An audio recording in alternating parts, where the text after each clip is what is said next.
Ketika kita mau berjuang untuk lepas, bebas, karena kita seringkali beranggapan bahwa kalau aku bebas dari ikatan, aku akan bahagia. Ternyata itu adalah hal yang salah. Bebas dari Tuhan, aku hidup suka-suka. Mungkin pikiran kita tentang bebas itu bermacam-macam. Maka kita harus mengerti arti bebas itu apa, ya. Jadi bebas itu yang dimaksud bukan terlepas dari Allah pencipta, tetapi bebas terlepas dari ikatan, belum kuasa kegelapan, itulah musuh. Nah, saat kita mau lepas dari kuasa musuh bekerja giat. Jadi selama kita berada 3 hari 2 malam di tempat ini, ingat, ada firman, ada musuh. Setiap kali firman disampaikan, musuh tidak setuju. Setiap kali disampaikan kebenaran, iblis akan berjuang untuk mencuri apa yang sudah diperdengarkan, mengambil supaya kita lupa, ya. Jadi kalau dia berusaha mencuri supaya benih yang ditabur itu tidak hilang, harus disimpan. Barang kita supaya nggak dicuri kan kita simpan. Firman yang berharga kalau kita tidak simpan baik-baik dalam hati kita, akan cepat dicuri oleh iblis. Keluar dari cepol ini sudah hilang. Maka hati-hati. Jadi kenapa panitia katakan kumpulkan handphone, supaya tidak melalui alat itu iblis bekerja. Lihat, kurang menarik itu firmannya, handphone begitu ya. Ini salah satu strategi. Siapa yang ingat isi firman Tuhan Roma 10 ayat 17? Apa isinya? Jadi iman timbul dari pendengaran oleh firman Kristus. Maka ini diperdengarkan selama 3 hari. Tetapi ini yang akan ditentang oleh musuh. Hamba-hamba yang akan memperdengarkan firman, menyampaikan melalui khotbah, melalui sesi saat teduh, melalui sesi kelompok PA, tetapi iblis akan berjuang menentang ini. Cara dia menentang bagaimana? Meragukan. Dia akan meragukan kita. Iman timbul dari pendengaran oleh firman. Kalau firman diperdengarkan, lalu musuh katakan ragukan. Itu tidak benar. Firman itu gak benar. Berarti kalau dia ragukan firman yang membuat muncul iman, maka kita tidak akan sampai beriman. Jangan nanti anak-anak kami pulang tanpa iman. Kita sudah bayar, kita sudah tinggalkan kegiatan kita, kita sudah berlelah-lelah dengan tujuan.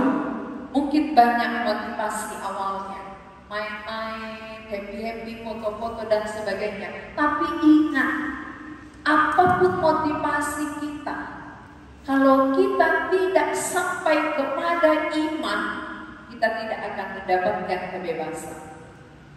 Jadi tema kita itu benar-benar tema yang sangat menguntungkan kita kalau itu jadi pada kita. Tapi iblis berusaha menghambat. Salah satu adalah meragukan bahwa Alkitab ini adalah firman Allah. Kalau ini ragu, bagaimana muncul iman? Itu salah satu senjata iblis adalah meragukan. Senjata yang kedua, tunggu, nanti aja.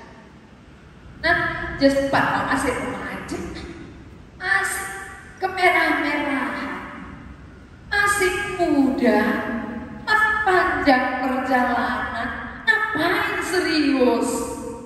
Mari kita lakukan sesuai dengan selera kita. sesuai keinginan anak muda dong. Kita kan masih muda, happy-happy aja. Ini salah satu senjata iblis, senjata yang paling ampuh menghancurkan anak muda.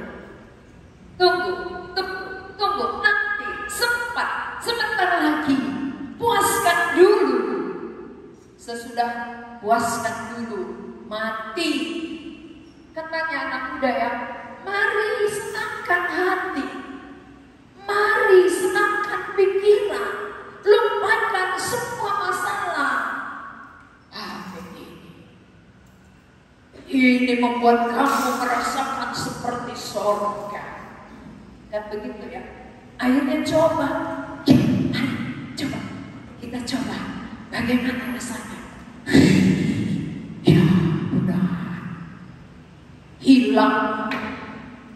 Itu awal mula hilang anak muda. Sehingga kalau orang sudah masuk ke narkotika, sulit berpikir normal, sulit mengerti kebenaran. Maka sebelum sampai di situ, pasang telinga, buka pikiran, tundukkan logika bahwa Allah berfirman melalui Alkitab. Ini harus diakui, firman Allah 100%. Siapa menolak ini firman Allah 100%, dia sulit beriman, dia sulit tunduk. Tapi kalau sudah kita akui, inilah alatnya Tuhan berbicara kepada manusia, karena manusia ini sangat terbatas. Kalau manusia yang sangat terbatas, Allah yang tak terbatas, Allah dengan keluar biasaannya, lalu melalui keluar biasaannya, kemahakuasaannya, dia mau berbicara, gak ngerti, tidak ada yang akan ngerti. Tetapi dia sengaja membuat sederhana. Allah membuat kesederhanaan yang mampu logika kita mencerna, maka dituliskan oleh manusia. Jangan katakan itu Alkitab kan tulisan manusia. Yang mencatat itu kan orang, bukan malaikat. Coba kalau saya tanya, seandainya malaikat yang catat dan bahasa malaikat, siapa yang tahu di antara kita? Berarti takkan ada yang bisa beriman, karena iman itu timbul dari pendengaran oleh firman Kristus. Kalau bahasa malaikat kita dengar, kita tidak akan ngerti, kita tidak akan sampai beriman. Maka sengaja Allah pakai manusia menjadi alat mencatat ini. Lengkap, ini sudah cukup. Kejadian sampai Wahyu cukup membuat manusia sampai kepada iman. Tidak perlu ditambah, tidak perlu dikurang. Ini sudah lengkap. Kejadian sampai Wahyu adalah firman Allah yang sudah sempurna. Tidak perlu kita olah-olah lagi. Allah hadir di dalam. Siapa yang mengolah firman Tuhan berarti dia menentang, dia ikut barisan musuh. Musuh sengaja menentang ini supaya kita tidak bebas. Dia mau kita tetap di dalam kuasanya. Maka dia memusuhi ini. Ketika setan memusuhi ini lalu kita ikut barisannya, kita akan binasa, saudara. Maka kita beruntung sebagai anak muda, pemuda remaja anak hari ini bisa mendengar firman Tuhan. Buka telinga lebar-lebar. Tundukkan logika kepada firman. Ini adalah firman Allah. Allah sedang berbicara. Bukan hamba Tuhan yang berbicara, tetapi hamba Tuhan hanya alat. Mulut ini hanya sebagai perantara, tetapi isinya adalah firman Allah. Jadi ketika kita mendengar, kenapa hati kita lega? Saat firman disampaikan, kenapa jiwa bergelora? Karena inilah Allah. Tapi coba kalau kita disko-disko, gitu ya, diskotik, capek, lelah, dan pulang dari situ bukan damai, bukan sukacita, stres. Maka banyak anak muda cari ke sini kesenangan, enggak dapat. Cari kesenangan tidak ditemukan. Cari. Akhirnya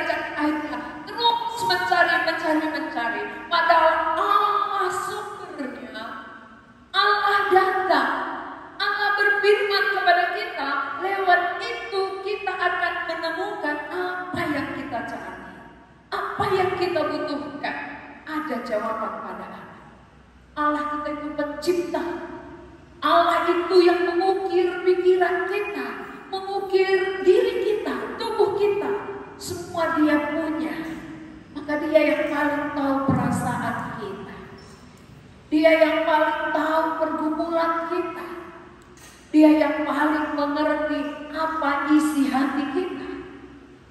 Maka melalui firman yang akan kita dengar malam hari ini, perlu mempersiapkan diri. Jangan sampai musuh yang untung.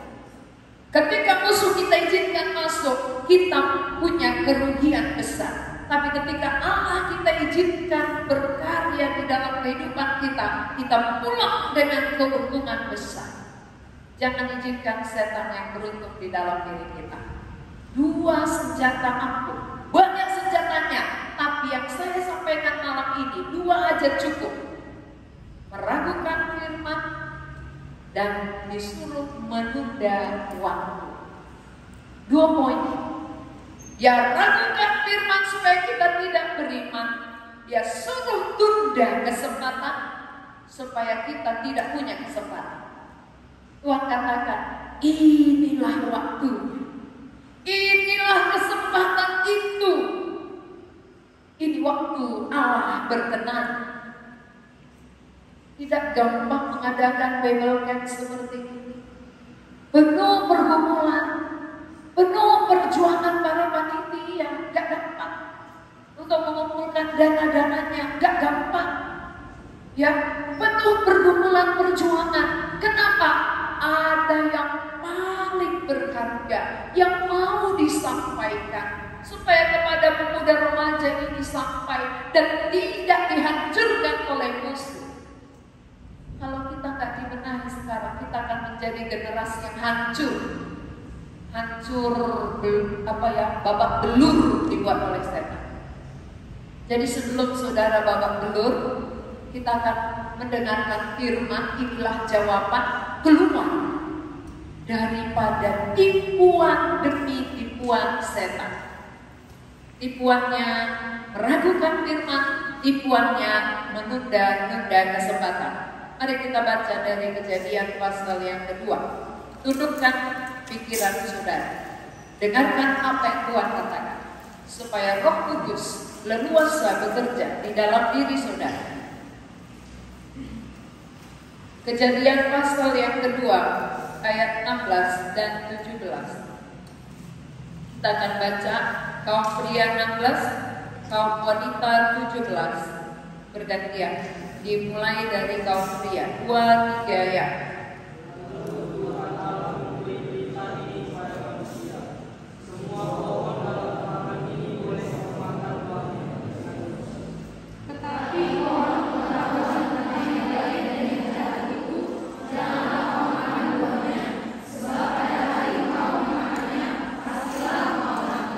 Ya, Allah pencipta Adam.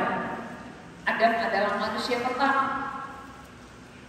Allah mengasihi Adam.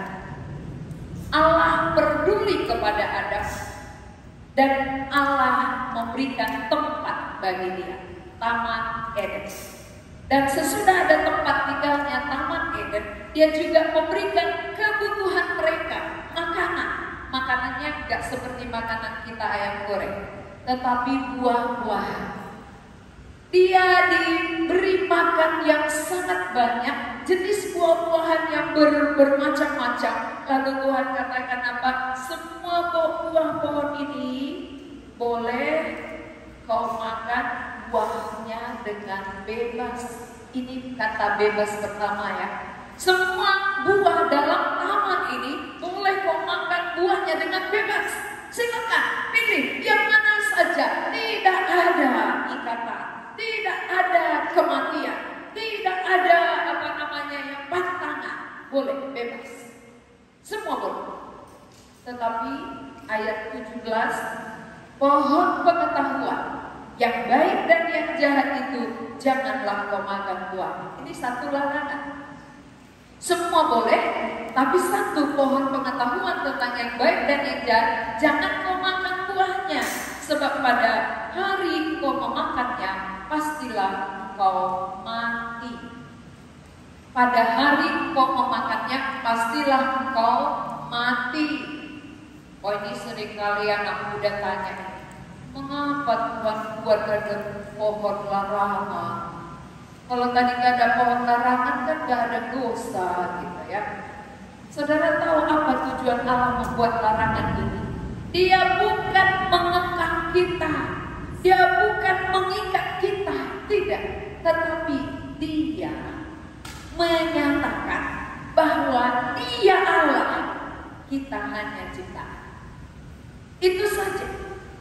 Kenapa ada buah pengetahuan tentang yang baik dan yang jahat ini tidak boleh dimakan? Supaya ketika manusia ini mentaatinya, dia tahu, oh ini Allah pencipta yang harus kutaati. Apa yang dikatakannya itu yang benar, itu yang tepat, itu yang harus kulakukan dalam kehidupan. Jadi hanya satu larangan, tidak banyak. Sama dengan kita di sini, hanya satu yang dibilang ya, kumpulkan handphone waktu sesi.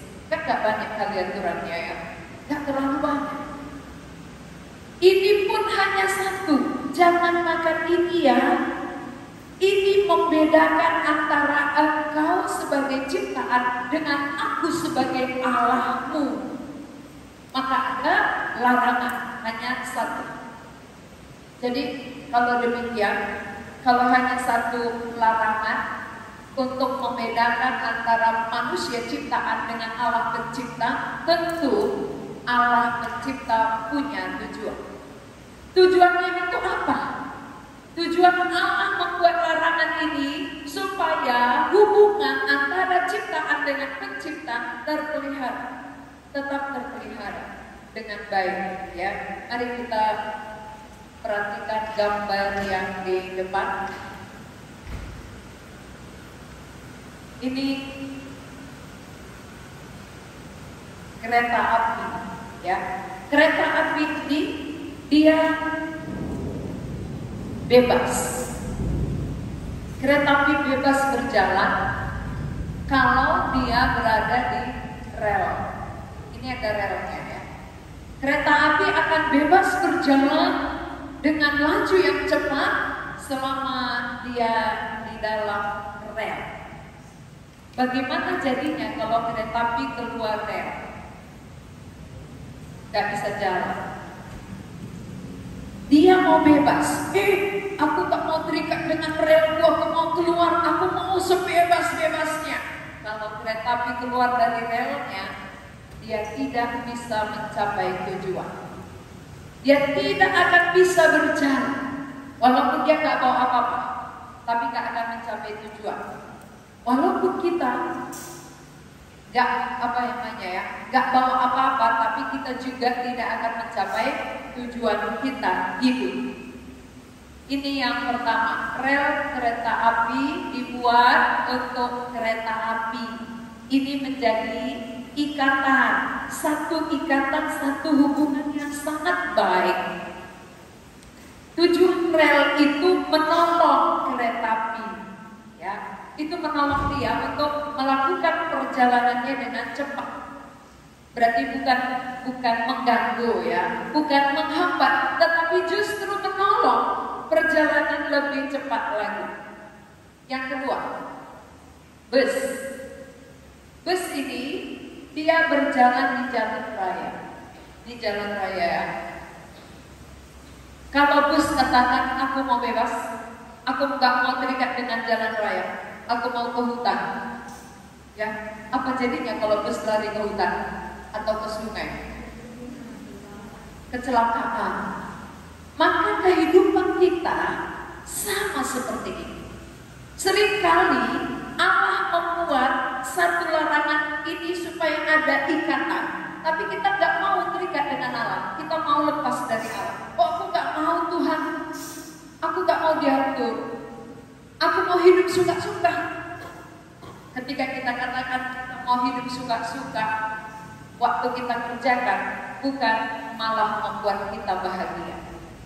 Banyak orang kira kalau jauh dari Tuhan dia akan bahagia karena dia bebas melakukan apa saja. Apa saja aku bisa kerjakan, apa saja aku bebas lakukan. Itu dia bebas, tapi jauh dari Tuhan bukan kebahagiaan yang datang, tetapi penderitaan. Bus kalau lari dari jalur jalan raya, dia pasti bahaya. Kalau nggak ke jurang, ke hutan, ya nggak bisa berjalan. Kereta api juga demikian. Nah, waktu Adam diciptakan Tuhan di Taman Eden, awalnya mereka sangat bahagia. Tidak kekurangan apa-apa. Ini masih dalam keadaan bahagia, ya. Hidup bersama dengan hewan, hewan pun bersahabat dengan mereka. Kalau sekarang, kalau dekat dengan hewan kita yang dimakan. Tapi dulu ya, awal Adam dicipta oleh Tuhan, mereka bersahabat.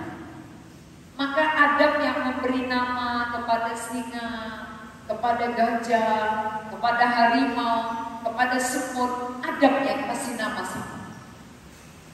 Dari situ kita mengerti bahwa Allah memberi kuasa kepada Adam.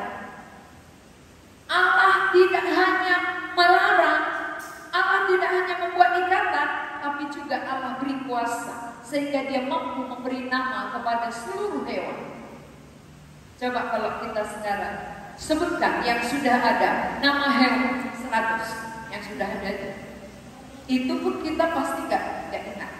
Itu yang sudah dibuat oleh Adam. Adam yang kasih nama. Coba, dari mana itu pikirannya?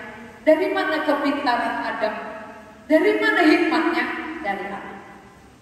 Itu terbukti. Berarti pertama sekali Allah menciptakan Adam, Adam bahagia dengan Hawa. Berarti tujuan Allah menciptakan manusia adalah demi kebahagiaan, bukan demi penderitaan. Allah menghendaki manusia itu bahagia. Dan terbukti, memang dia bahagia. Tinggal di Taman Eden yang indah, kebutuhannya dicukupi oleh Allah, teman hidupnya diberikan oleh Allah, kan bahagia. Gak pakai baju tapi gak merasa kekurangan. Jadi di mana kebahagiaan Adam dan Hawa? Di mana kebahagiaan mereka? Gak ada sanak keluarga, gak ada rumah, gak ada baju, tapi bahagia. Kebahagiaannya ada ikatan dengan Allah. Jadi kenapa Tuhan buat itu ada satu larangan? Jadi ikatan. Tuhan mau kita terus punya ikatan dengan Dia, seperti kereta api dengan relnya, tidak terpisah. Allah harapkan, Allah inginkan demikian. Dia mau kita seperti kereta api dengan rel, bus dengan jalan raya, supaya kita bisa mencapai tujuan. Kalau keluar dari rel tidak akan mencapai tujuan. Keluar jadi jalan raya tidak akan mencapai tujuan. Itu yang Tuhan inginkan. Ini semua buah-buahan yang boleh dimakan, ya. Yang di taman ini semua boleh bebas, banyak sekali. Dari sini munculnya buah-buahan di bumi ini, ya. Kenapa kita bisa makan buah? Karena Allah ciptakan buah-buahan, maka kita bisa makan buah. Jadi waktu kita makan buah jangan sombong. Ini harus beringat menjual makan buah, makan buah. Kalau nggak diciptakan Tuhan, keringat pun kita nggak akan ada, ya. Nggak akan ada kalau Tuhan tidak ciptakan buah. Jadi semua itu ada dalam kuasa Tuhan. Campur tangan Tuhan, karya Tuhan. Ini membuat kita tunduk kepada Allah. Karya Allah luar biasa, gak bisa dijangkau oleh akal dan pikiran manusia. Kenapa? Karena Allah pencipta. Coba Allah yang menciptakan segalanya, lalu Allah yang menciptakan bisa diketahui oleh otak yang kecil ini. Berarti kan bukan Allah yang hebat kalau bisa dikuasai otak. Ngerti ya? Allah yang maha kuasa, Allah yang hebat, besar, tak bisa dijangkau oleh akal manusia yang kecil dan ciptaan. Maka kita hanya bisa mengerti Allah sejauh Allah perkenalkan dirinya kepada kita. Kalau Allah tidak perkenalkan dirinya, gak ada manusia yang kenal Allah. Namanya kita ciptaan. Bagaimana ciptaan kenal penciptanya? Maka Tuhan memperkenalkan diri kepada ciptaannya supaya kita tahu siapa Allah kita yang sesungguhnya. Jadi kalau dari penciptaan ini jelas bahwa Allah itu mengasihi manusia. Allah mengasihi Adam, Allah mengasihi kita. Maka semua kebutuhan kita Dia ciptakan terlebih dahulu, dan semua buah itu boleh dimakan kecuali ini, yang satu ini saja, buah pengetahuan tentang yang baik dan yang jahat. Janganlah kau makan, sebab pada hari kau memakannya kau pasti mati. Berarti satu larangan, tidak banyak. Bukan banyak larangan Tuhan, hanya satu. Kalau satu larangan Tuhan, ya ini Allah, ini kita, larangannya kepada kita hanya satu saja. Gak banyak-banyak, gak disuruh kita nyangkol, ya, gak disuruh kita lakukan ini dan itu, tetapi hanya cukup satu saja. Jangan makan buah pengetahuan tentang yang baik dan yang jahat.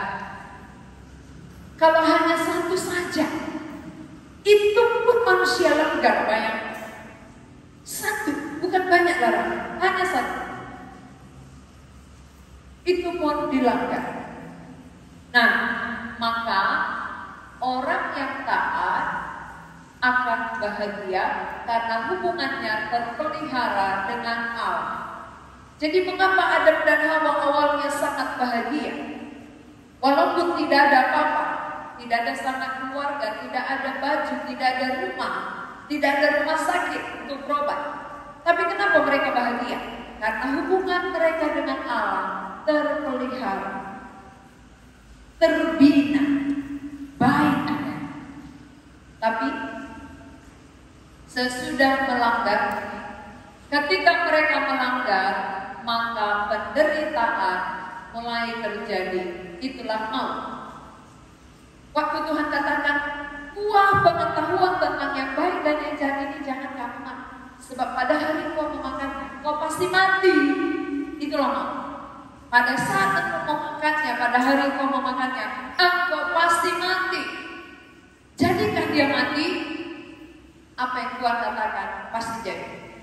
Maka saat itu juga matilah Adam, matilah Hawa, mati secara rohani. Yang apa bukti bahwa mereka mati secara rohani? Ini, yang tadinya dia tidak malu, yang tadinya dia nggak merasa kurang, tetapi sesudah melanggar apa yang dilarang Tuhan, mereka malu. Ada rasa malu, ada rasa kurang, sehingga mengambil daun pohon ara untuk menutupi ketelanjangan mereka. Ini awal manusia menderita. Penderitaan manusia pertama sekali muncul adalah ketika hubungannya dengan Allah rusak. Itu yang dikatakan dengan maut. Maut itu artinya mati, terpisah. Saat Adam melanggar apa yang dilarang Tuhan, hubungan mereka menjadi putus. Apa yang Tuhan katakan jadi, Tuhan katakan kau akan mati pada hari kau memakannya. Saat dia makan, di situ dia langsung mati.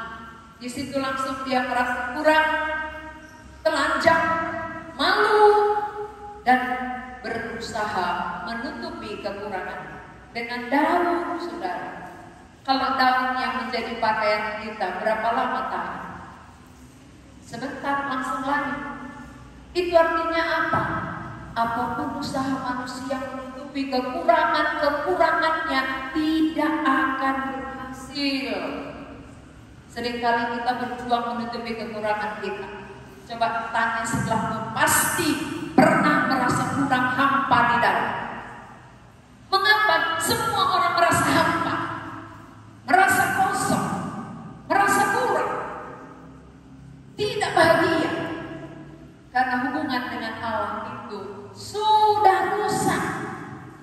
Jadi sumber kita gak bahagia bukan karena gak mencapai cita-cita, bukan karena uang gak banyak, bukan karena kita gak pintar, tapi karena rusak hubungan dengan Allah. Karena sumber kebahagiaan adalah Allah itu sendiri. Ketika Adam dan Hawa punya hubungan yang baik dengan Allah, mereka tak kekurangan apa-apa, mereka bahagia. Tapi sesudah berdosa, mereka malu, mereka merasa kurang. Kita pun dalam kehidupan kita pasti semua merasa kurang. Maka mau mengisi kekurangan ini dengan cara sendiri. Banyak anak muda mengisi kekurangannya dengan caranya. Cara apa? Ayo kita kumpul-kumpul, kita sama-sama merokok, menghilangkan stres, menghilangkan pikiran suntuk. Coba uang yang habis, paru yang sakit, batuk-batuk. Setan bilang apa? Terus kamu anak muda, itu memang bagian. Lanjutkan, kau hebat. Kalau kau tidak merokok, kau nggak jantan, tapi betina. Ya, masa gara-gara rokok membuat kita jantan? Jadi kalau kami yang laki-laki yang nggak merokok, apakah berubah jadi betina dia, jadi perempuan? Ini tipuan iblis melalui teman kita, sahabat kita. Teman-teman kita bilang apa? Kau kurang jantan, kau nggak laki-laki, kau kuper, kurang pergaulan. Lihat kami, wah, dunia terasa surga gitu ya. Dunia ini kayak surga, cobalah. Akhirnya karena terus dirayu, kita jatuh. Kita coba, tapi apa keuntungannya? Tidak ada.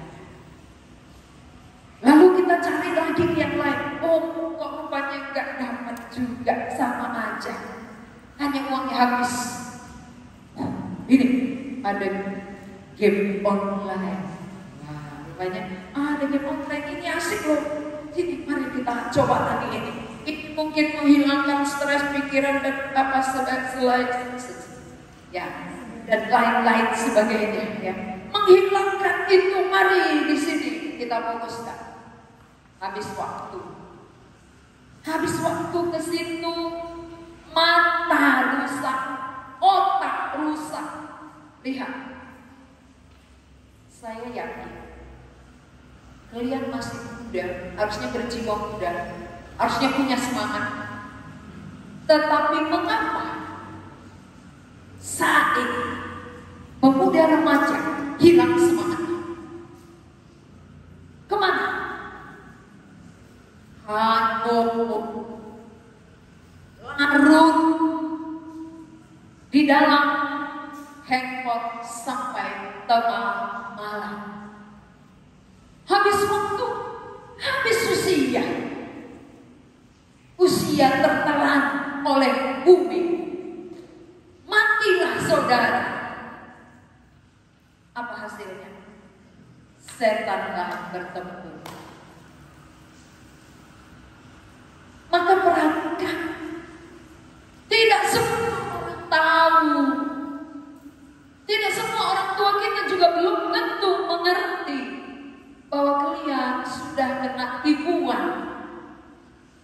Paling-paling dia bilang, nakku jangan terlalu lama pegang handphone, udah cukup berhenti. Tapi kita terus ditarik. oleh keinginan mata kita, keinginan daging kita, kesukaan kita, ketawa ketiwi, habis waktu, habis pulsa, minta ke orang tua, dan demikianlah seterusnya. Hidup tak berguna, hidup percuma.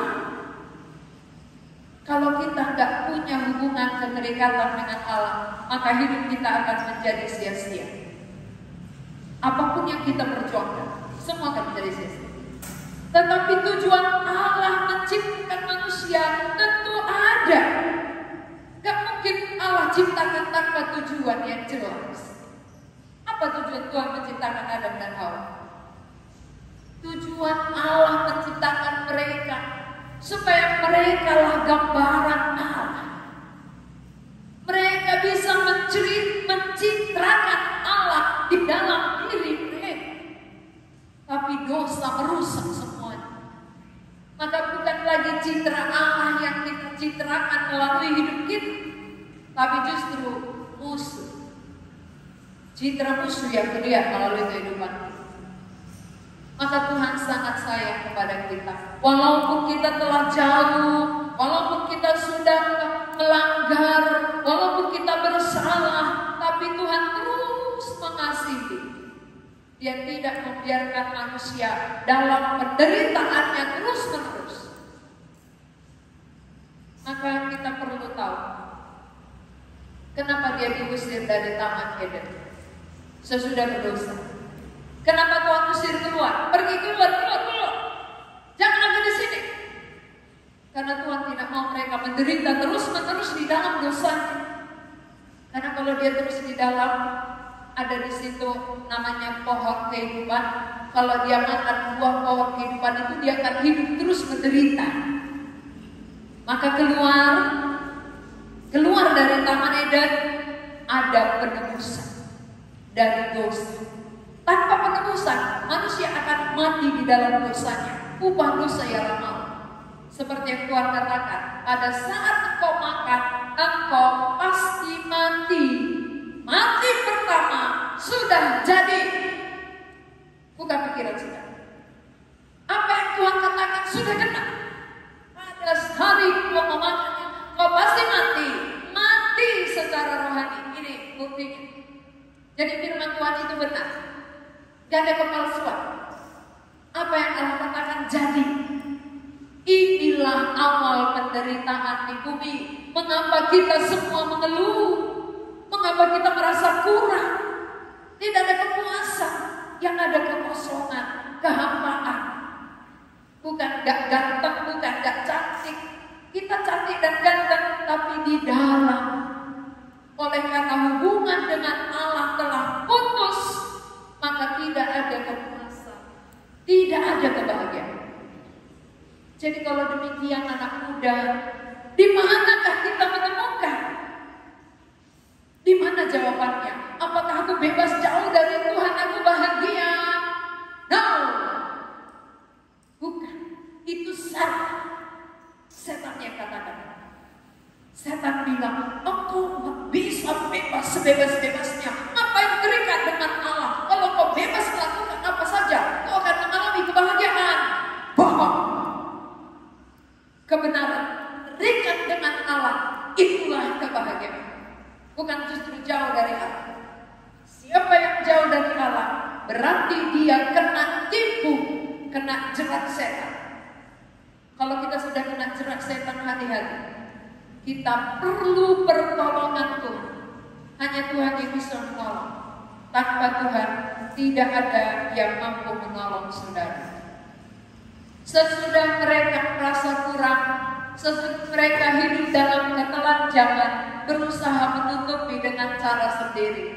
Mungkin saudara sudah lelah mencari-cari jawaban, mengejar-ngejar apa yang bisa menutupi kekurangan di dalam batinku ini. Dengan cara begini mungkin, dengan seperti ini mungkin, dengan ke karaoke mungkin, ya, ke diskotik mungkin, keluyuran, ke mall-mall, ya jajan-jajan. Itu tidak akan pernah bisa. itu sama saja dengan daun pohon ara yang sebentar akan layu. Apapun kita buat, cara menutupi kekurangan di dalam diri kita tidak akan pernah bisa. Harus dari pihak Allah. Hubungan yang terganggu dengan Allah membuat kita tidak bahagia. Maka cara memulihkannya harus Allah menjumpai kita kembali. Allah yang datang dari surga, supaya hubungan yang telah terputus, hubungan yang terganggu, rusak oleh karena dosa, kembali dipulihkan. Dengan cara apa? Kristus rela mengampuni lewat kematian. Berarti dosa memisah, Kristus datang untuk mempersatukan kembali.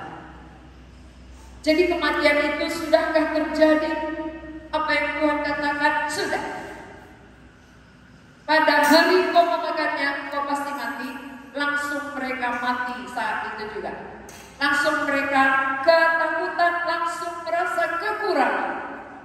Dan ini saling mempersalahkan. Adam dan Hawa saling mempersalahkan. Adam katakan waktu ditanya Tuhan, ini suara Tuhannya, Adam, apakah yang kau perbuat? Jawab Adam, perempuan ini yang memberikan kepadaku, maka kau makan. Hawa, apakah yang telah kau perbuat? Ular itu, ini ular ya.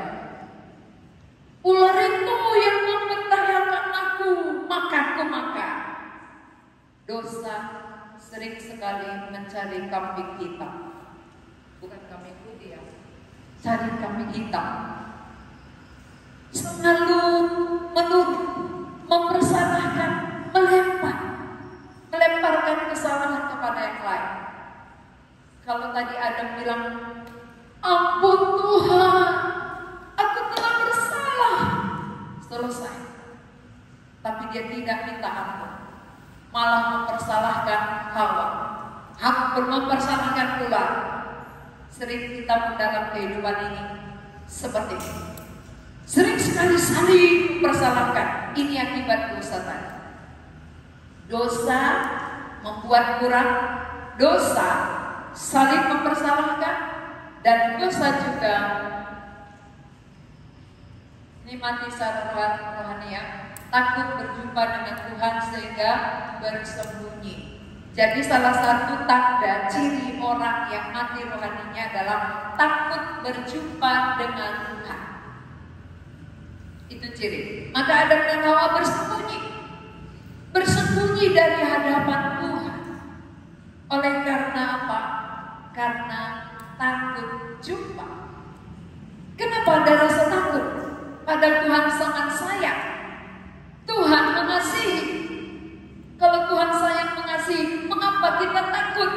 Kalau ada orang yang datang itu mengasihi kita, pasti kita senang ya bertemu dengan dia. Tapi Adam dan Hawa kenapa justru bersembunyi? Berarti mereka tahu. Mereka sendiri tahu mereka telah melanggar. Pelanggaran itu, dosa itu membuat ada rasa takut. Berarti apa yang Allah mau capai di dalam kehidupan Adam dan Hawa menjadi gagal. Tuhan mau mencapai dalam diri mereka kebahagiaan. Bagaimana Adam dan Hawa ini bahagia?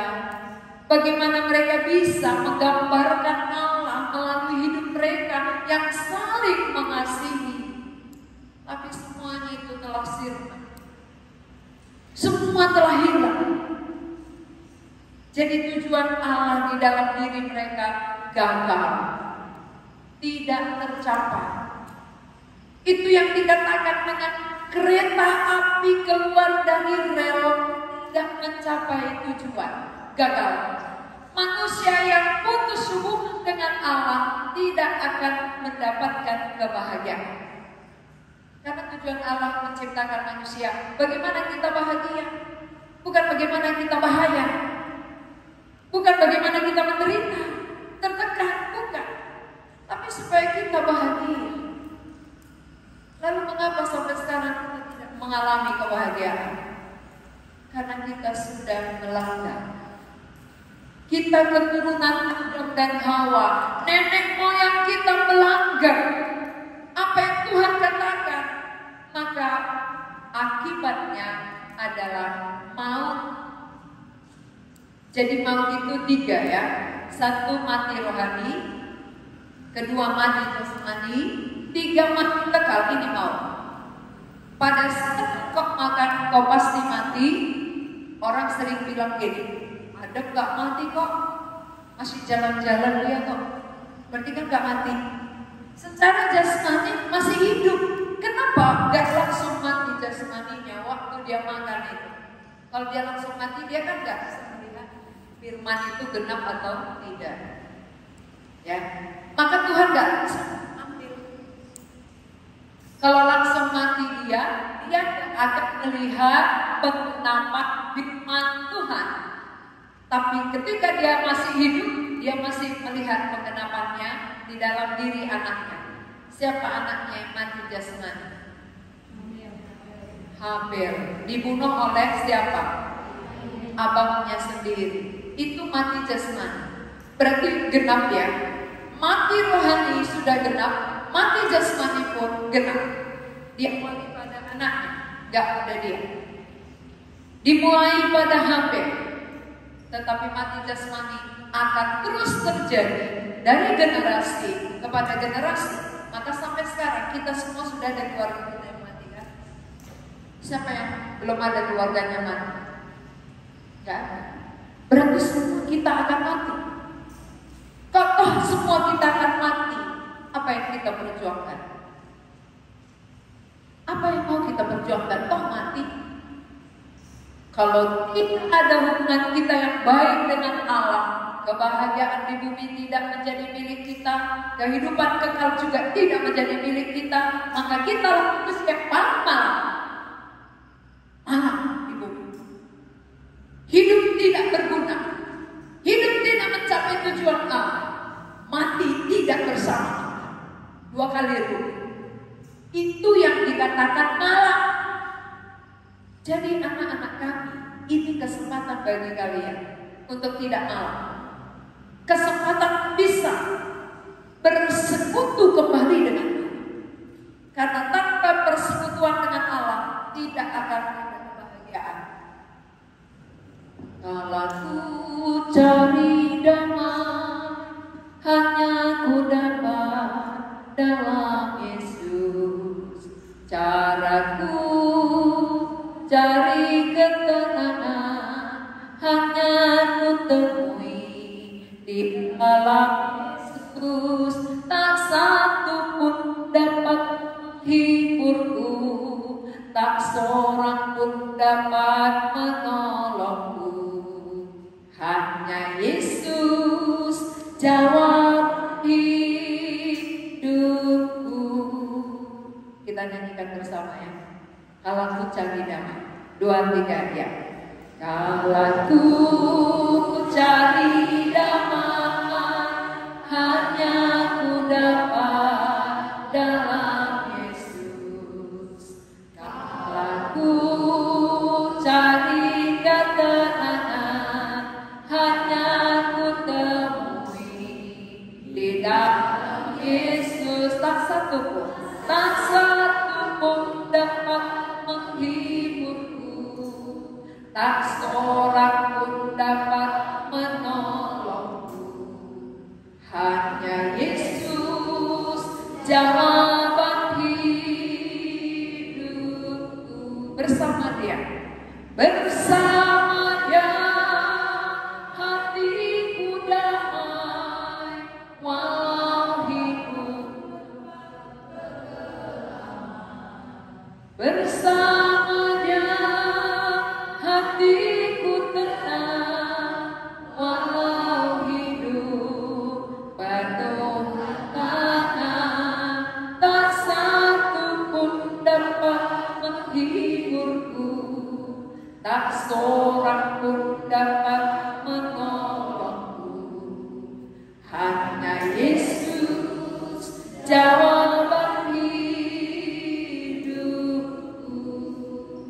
Ya, berarti kita ngerti ya, kemanapun saudara tidak akan pernah mendapatkan. Di luar Yesus tidak ada damai. Di luar Yesus tidak ada kebahagiaan. Sumber kebahagiaan hanya Yesus. Sumber kedamaian hanya Yesus. Berarti itu kehidupan kita. Siapa yang gak akan pernah menemukan tujuan hidupnya. Siapa yang jauh dan terpisah dengan penciptanya, tujuan Allah pun tidak akan tercapai di dalam diri kita. Maka saudara-saudara, ini sesi pertama, sesi yang sangat serius. Biasanya kan kalau pertama itu masih mengembara, pikirannya ke sana kemari, lari-lari. Tapi ini sesi yang sangat serius, karena ini sebenarnya sangat genting. Kalau biasanya kalau genting itu orang serius. Ingat waktu bangsa Israel mau keluar dari Mesir, masa yang genting, mereka ikat pinggang, mereka pakai kasut, mereka pakai tongkat, makan buru-buru. Kenapa? Masa genting. Sebelah mati ya, semua nasuhnya mati. Kamu bersiap-siap, bebas. Kita sudah tahu di luar Yesus mati, binasa. Kita dalam keadaan genting. Kalau kita tidak di dalam Dia, kita pun akan mati. Kita pun binasa. Maka Tuhan menolong kita melalui firman-Nya malam hari ini. Di luar Dia, kita tidak akan bahagia. Di luar Dia, kita akan merasa kurang, hampa, kosong. Jangan mau ditipu setan. Walaupun saudara mungkin pernah dulu, sudah pernah dulu mencoba. Aku dulu kan sudah mencoba, tapi gak jadi. Jadi nanti aku takut gak jadi juga. Itu pikiran. Pikiran harus tunduk. Allah kita Allah luar biasa. Allah kita di atas logika. Dia bisa kerjakan apa yang tidak mungkin bagi manusia. Jangan mau ditipu iblis. Iblis selalu menawarkan penawaran yang lalu-lalu kita. Kau dulu kan sudah pernah coba terima. Kau sudah pernah mengaku. Kau pernah merenung gak jadi. Udahlah ini nanti gak jadi juga. Ini namanya dia menipu. Dia menipu saudara. Jangan mau kena tipu. Tuhan Yesus mengasihi saudara. Tuhan Yesus mengasihi kita. Tidak ada yang lain. Orang tua kita gak ada yang mati untuk kita. Keluarga kita gak ada yang mati. Teman sahabat terdekat kita gak ada yang mati untuk kita. Tapi Kristus mati, membuktikan Dia mengasihi kita. Dia mengasihi. Dia mau membahagiakan kita.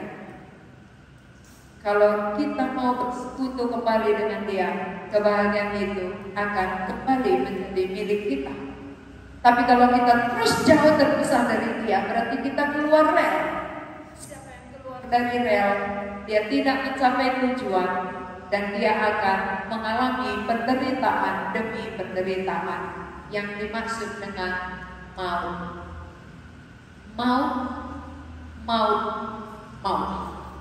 Setan tidak akan pernah katakan maut. Setan tidak akan bukakan maut. Tapi setan akan iming-iming tentang dunia, tentang cemerlang dunia, gemerlap dunia. Dia tidak akan bukakan ada maut menanti engkau, ada kematian kekal menanti engkau. Karena itu lewat firman ini kita disadarkan kegagalan Adam menjadi kegagalan kita. Kejatuhan Adam menjadi kejatuhan kita. Tetapi Kristus yang taat memberikan solusi bagi kita. Ketaatan Kristus membuat hubungan yang rusak terganggu menjadi dipulihkan kembali. Inilah kebahagiaan. Jadi saudara-saudara tidak perlu cari ke sana kemari, gak perlu. Gak ada di mana-mana. tapi hanya ada di dalam satu pencipta kita. Allah yang mengasihi kita, di luar Dia tidak ada. Oke, coba sebutkan kepada temannya, di luar Yesus tidak ada kebahagiaan yang kau cari itu. Sebelahnya, yuk biar antum ya. Yuk sampaikan ke sebelahnya. Kalau ngomong kan gak ngantuk ya, tapi dengaran silakan.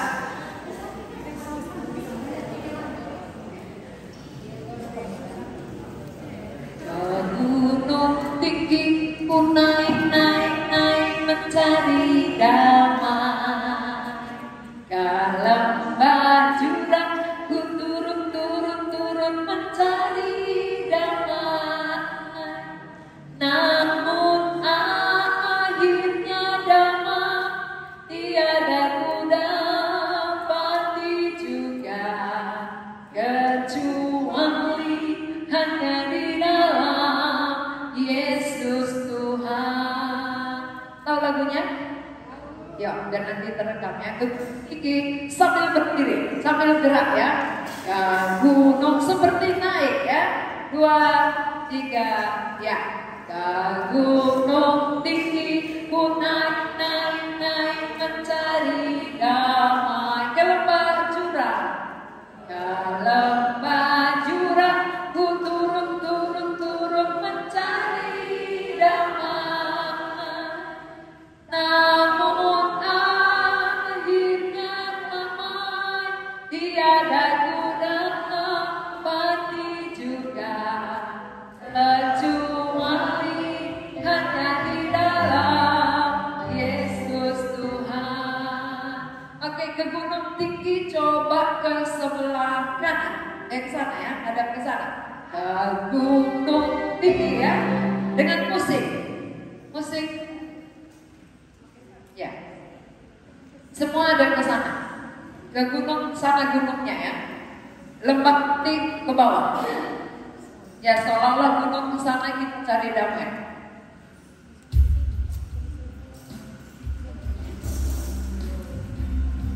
Ya, seolah-olah kakinya naik ya. Nah, itu kan naik.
Ya, Jadi hari ini kita sudah mendengar sesi pertama bahwa Tuhan memberi kebebasan, tapi bukan seperti yang kita pikirkan.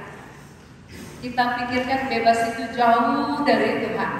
Padahal kebebasan yang dimaksud Tuhan adalah terikat dengan Tuhan. Dan kebebasan yang terikat dengan Allah adalah kebebasan yang memberikan kebahagiaan, memberikan kedamaian. Jadi siapa di antara kita yang selama ini mau bebas, jauh dari Allah, dan merasa ketika jauh itu bahagia, itu tipuan, itu kepalsuan. Tapi kebenaran adalah terikat dengan Allah. Bebas, tapi ada ikatan. Coba sebutkan, bebas, tapi ada ikatan. Maka aku akan bahagia. Oke. Bebas, tapi ada ikatan, maka aku bahagia. Coba semua buat gerakannya ya, supaya nanti di kamar pun dipraktekkan. 2, 3 ya. Bebas, tapi ada ikatan, maka aku bahagia. Tunjukkan bahagianya ke sebelahnya ya. Aku bahagia. Oke. Bahagia itu pasti senyum dia ya. Semangat. Kan ini masih sesi 1 harus semangat ya. 1, 2, 3, ya. Bebas, tapi ada ikatan, maka bahagia. Ya, ceria, bahagia. Tapi kalau bebas terlepas dari ikatan dengan Allah akan mengalami maut. Maut. Ya.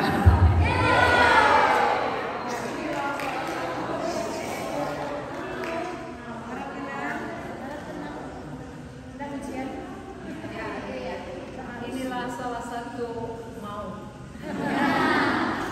Gelap ya. Kalau kita hidup dalam gelap kan tidak nampak apa-apa. Oke, kita akan akhiri sesi pertama ini. Mari kita berdoa. Tuhan, kami bersyukur untuk firman-Mu. Kami tahu Engkau membebaskan manusia, memberikan kebebasan untuk makan buah yang ada di Taman Eden. Tetapi ada satu yang Tuhan larang, sebagai bukti bahwa Engkau Allah pencipta yang harus ditaati oleh manusia. Ketika mereka taat, maka kebahagiaan mereka terpelihara. Ketika mereka melanggar, akan berakibat maut. Dan itu telah terjadi kepada Adam dan Hawa, sehingga mereka merasa malu, merasa kurang di dalam diri mereka. Itu terjadi juga di dalam diri kami. Walaupun kami hidup di tengah-tengah dunia yang berbeda, di tengah-tengah zaman yang berbeda, tetapi apa yang sudah dialami oleh nenek moyang kami Adam dan Hawa, kami alami pada zaman ini, membuktikan bahwa Allah itu tetap sama. Allah yang berbicara kepada Adam adalah Allah yang berbicara kepada kami juga pada saat ini. Firman-Mu tetap, Firman-Mu tidak berubah. Apa yang Kau firmankan pasti terjadi. Ketika dia merasa kekurangan, kami pun merasa kurang dalam hidup kami. Seringkali kami merasa kosong, hampa di tengah-tengah kehidupan ini. Dan kami juga ketakutan menghadapi masa depan kami. Kami saling mempersalahkan satu dengan yang lain. Semua itu akibat dari pelanggaran nenek moyang kami yang sampai kepada kami hari ini. Tuhan, kami bersyukur walaupun kami telah melanggar, walaupun kami telah menderita, tetapi Engkau punya cara bagaimana supaya kami keluar dari penderitaan kami. Kau sendiri datang dari surga mau menyelamatkan kami, karena hanya di dalam Engkau ada kebahagiaan.